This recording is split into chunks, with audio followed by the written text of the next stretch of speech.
Welcome to my channel இலக்ஸ் time.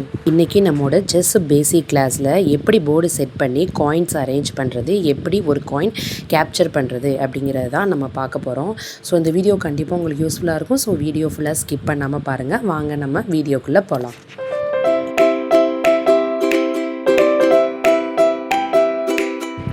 So நம்ம already சொல்லியிருக்கோம், எப்போயுமே போர்டு செட் பண்ணும்போது right side corner white H1 file தான் வரணும். ஸோ இப்போ எப்படி காயின்ஸ் அரேஞ்ச் பண்ணலாம் அப்படிங்கிறத பார்த்துடலாம். First king, queen, bishop, night, rook. So next 8 பான். ஸோ டோட்டலாக செஸ்ஸில் 8 பான் இருக்குதுன்னு சொல்லியிருக்கோம். 8 + 8 16 பான்ஸு. ஸோ நம்ம இந்த 8 பானையும் அரேஞ்ச் பண்ணிடலாம். ஸோ இந்த பொசிஷனில் தான் காயின்ஸ் அரேஞ்ச் பண்ணணும். ஸோ இப்போ நமக்கு காயின்ஸ் அரேஞ்ச் பண்ணதுக்கப்புறம் நம்ம போர்டு பொசிஷன் இந்த மாதிரி தான் இருக்கும். இப்போ நம்ம போர்டில் காயின்ஸ் அரேஞ்ச் பண்ணியாச்சு. நெக்ஸ்ட்டு நம்ம எப்படி ஒரு காயின் இன்னொரு காயினை கேப்சர் பண்ணும் அப்படிங்கிறது தான் பார்க்க போகிறோம். ஸோ வாங்க கன்டினியூ பண்ணலாம். First king. ஸோ கிங்கோட மூமெண்ட் ஆல் சைடு 1 ஸ்டெப் சொல்லியிருக்கோம் இல்லையா. ஸோ 1 ஸ்டெப்பில் ஒரு காயினை கேப்சர் பண்ணும். ஸோ கிங் நியர்பையாக ஒரு காயின் இருந்தது அப்படின்னா நம்ம அதை கேப்சர் பண்ணி எடுத்துக்கலாம். ஸோ கிங்கோட 1 ஸ்டெப்பில் ஒரு காயின் இருந்தது அப்படின்னா நம்ம அதை கேப்சர் பண்ணிக்கலாம். ஸோ நெக்ஸ்ட்டு குயினோட மூமெண்ட் ஆல் சைடு சொல்லியிருக்கோம் இல்லையா. ஸோ ஆல் சைடு அதோட ஸ்டாண்டிங், ஸ்லீப்பிங், க்ராசிங் பொசிஷனில் இருந்தது அப்படின்னா ஸோ நம்ம கேப்சர் பண்ணிக்கலாம். ஸோ இப்போ க்ராசிங் பொசிஷனில் நம்ம கேப்சர் பண்ணுறோம். ஓகேங்களா. ஸோ நெக்ஸ்ட்டு பார்த்தோம் அப்படின்னா இப்போது க்ராசிங் பொசிஷன். ஸோ குயின் க்ராஸாக கேப்சர் பண்ணுது. ஸோ நெக்ஸ்ட்டு ஸ்டாண்டிங் பொசிஷனில் நம்ம ஒரு காயினை கேப்சர் பண்ணுறோம். So queen all side move பண்ணும். ஸோ ஆல் சைடு நம்ம எந்த காயின் வேணாலும் கேப்சர் பண்ணிக்கலாம்.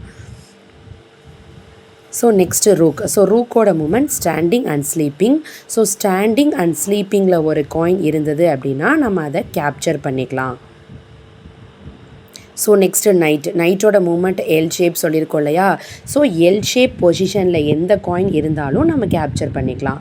ஸோ இப்போ உங்களுக்கு அதில் நான் ஷோ பண்ணியிருக்கேன். ஸோ இப்போ பிஷப் எல் ஷேப்பில் இருக்குது. எல் ஷேப்பில் நம்ம கேப்சர் பண்ணியாச்சு. ஸோ நைட்டு அது இருக்கிற பொசிஷன்லேருந்து எந்த சைடு வேணாலும் எல் ஷேப்பில் இருந்தது அப்படின்னா அந்த காயின் நம்ம கேப்சர் பண்ணிக்கலாம். So next bishop. So bishop இப்போ லைட் ஸ்கொயரில் இருக்குது இல்லையா. ஸோ லைட் ஸ்கொயரில் க்ராஸாக அந்த ரூக்கை கேப்சர் பண்ணிடலாம். ஓகேவா. ஸோ நெக்ஸ்ட்டு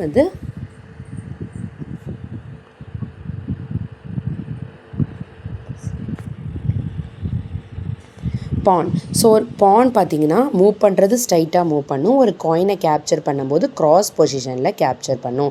ஸோ ஸ்ட்ரைட்டாக இருந்தால் கேப்சர் பண்ண முடியாது. அதுவே பானோட 1 ஸ்டெப்பில் க்ராசிங் பொசிஷனில் இருந்தது அப்படின்னா நம்ம அதை தாராளமாக கேப்சர் பண்ணிக்கலாம். ஸோ இன்றைக்கி நம்மளுடைய சேனலில் எப்படி போர்டில் காயின்ஸ் அரேஞ்ச் பண்ணுறது, எப்படி கேப்சர் பண்ணுறது அப்படிங்கிறத பார்த்தோம். ஸோ இதில் ஏதாவது உங்களுக்கு டவுட் இருந்ததுன்னா கண்டிப்பாக நீங்கள் கமெண்ட் பண்ணலாம். ஸோ நீங்கள் வீட்டில் ப்ராக்டிஸ் பண்ணி போர்டு வச்சு ப்ராக்டிஸ் பண்ணி பார்க்கலாம். ஸோ நெக்ஸ்ட்டு வீடியோவில் நம்ம எப்படி ஒரு கேம் ஸ்டார்ட் பண்ணுறது அப்படிங்கிறத பார்க்க போகிறோம். ஸோ மறக்காமல் நம்மளோட வீடியோவை சப்ஸ்கிரைப் பண்ணிக்கோங்க. Thanks to all.